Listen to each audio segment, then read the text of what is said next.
Hello everyone, welcome back to a new video. Today I want to pour a trinket tray, and I thought because the weather is so ugly over here in Belgium and I guess in many countries as well, I thought I go with sunny colors like yellow, like orange. So yeah, this is my plan and I want to make a 3D bloom. So I'm starting mixing my colors. I use here the Mastercast Resin and I try to get the resin as in the same quantity in my little cups.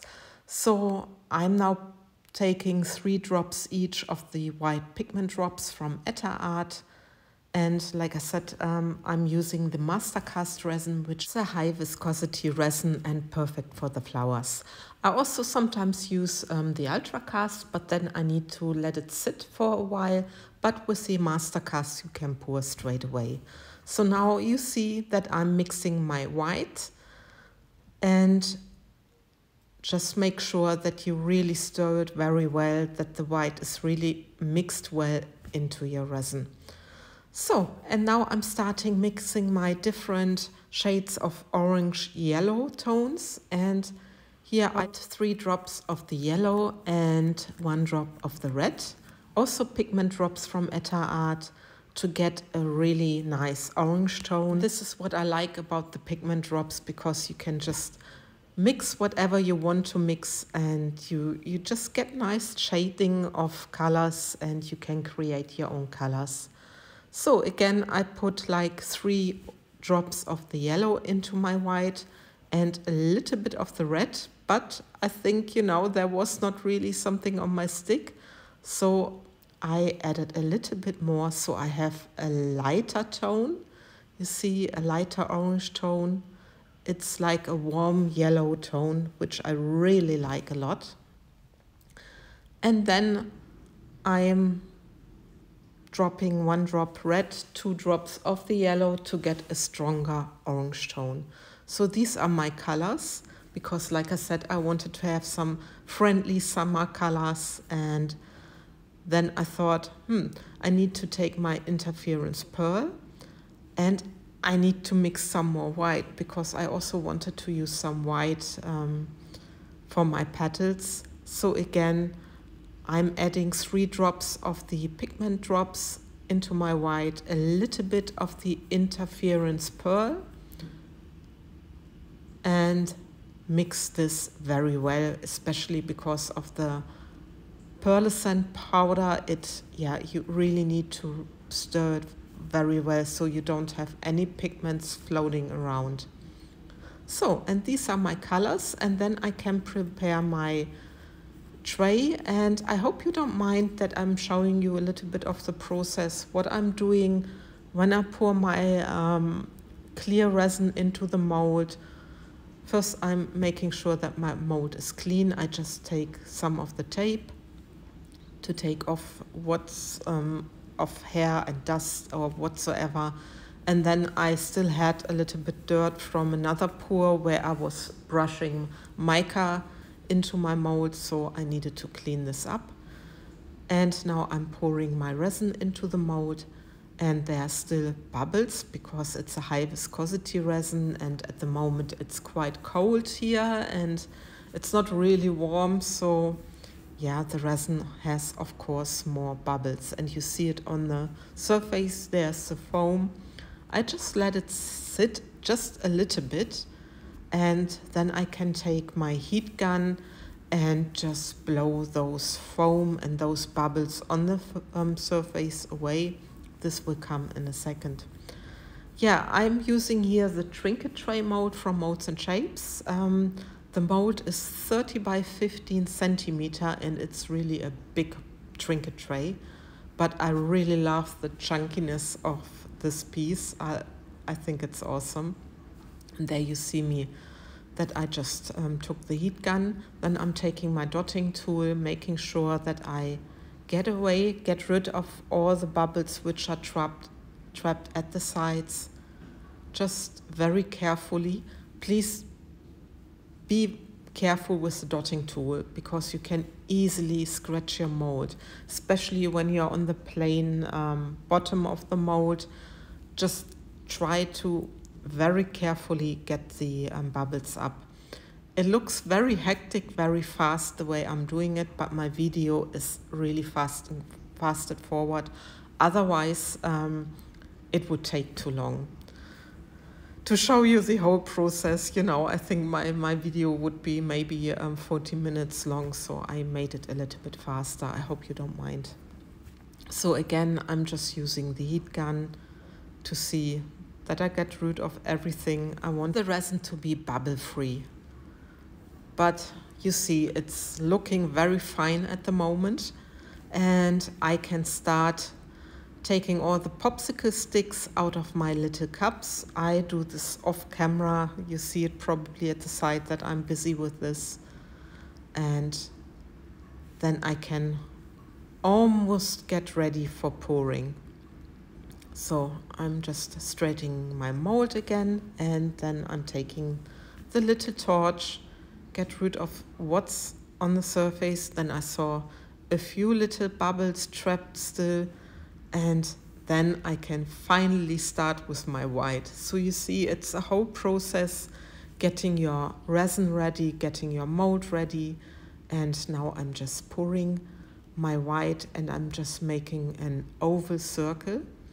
This is my first color.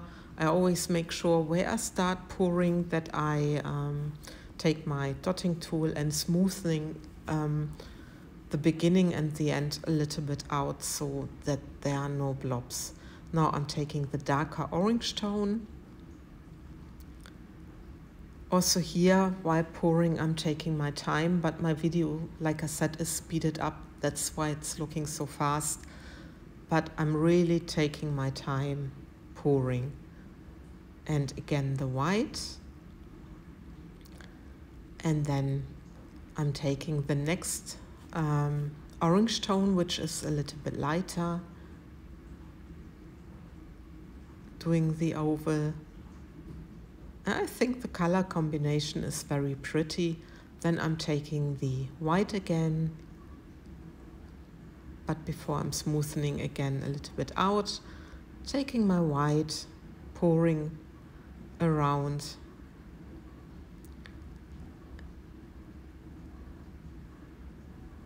And then I'm taking my yellow again, or I'm taking my yellow, it's the first time, not again. And I'm just pouring there.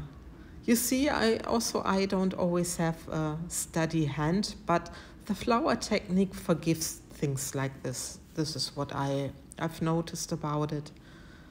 But it's a very awesome and satisfying technique. It takes time, and you can just pour and let your mind flow, if you know what I mean. I really enjoy working with resin, and I enjoy doing the longer techniques where you are busy for quite a while. So I keep altering my colors, always white in between the colors. And now taking my orange tone again, and it gets narrower and narrower in the center. You see it there. You can also see that the outer white is working very good already. Now I just took my white because my yellow, because I saw I don't have so much white anymore. You see, I'm struggling. I need to get the white out of my cup, and this I'm pouring very slowly, just to make sure that I still have white poured. And this is also the last oval. And now I'm just taking the popsicle stick and taking the white, which is still in the cup, and pour it at the side. So now my colors are layered, or they are done, and I can start drawing my flower. So I'm just doing the normal from the outside in, making many petals. You see it, first I'm starting with the 4 petals, then I divide it into 8 petals. And you see that the center is still open, and I was already thinking, what can I do with the center? I didn't have too much space anymore for the back layer, because maybe 0.5 millimeter, so you cannot really pour something without making a mess. I cannot. So I was already thinking, what can I do? How is the center looking? And do I place some stones in there? Do I place some glitter in there? But then I thought, no, I don't place any glitter or stones.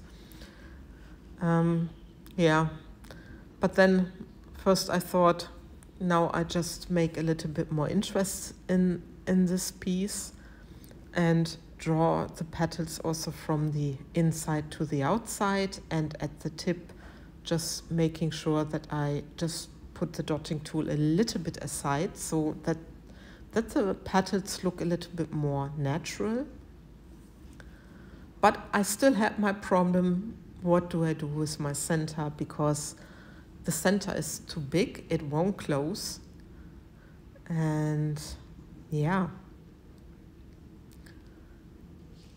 I came up with an idea, but I will tell you about this in a second. I just finished here drawing my petals, going there with a torch, and then I'm just making a little swirl in the center because I thought maybe it does something. Yeah, there was still an air bubble trapped at the side, so I'm taking this out, and then I'm making my swirl in the center, and you see it there. But I thought this won't help to close my center, and then I thought, why don't I grab some alcohol ink? So I was getting metallic golden alcohol ink from Etter Art, and I'm just, yeah, dropping this around and also in the center. So at that moment I thought, oh God, I hope I didn't spoil my whole piece. But then, yeah, I already dropped, so I thought I go with the second row around the edges and also in the center and see what will happen. I have now started with this, I might finish it. And then I took also some white, and there I'm not sure if it was a mistake or not. So there at the end I'm wondering about your opinion, but I thought maybe I can push the gold a little bit down and to have some nice effects. And I also did this in the center. And yeah, this is now my pour done, and I let it cure for 24 hours so I can demold. So this is the next day I can demold. It's really cured, and you can see while I'm loosening the mold from my resin piece that there's a little rim.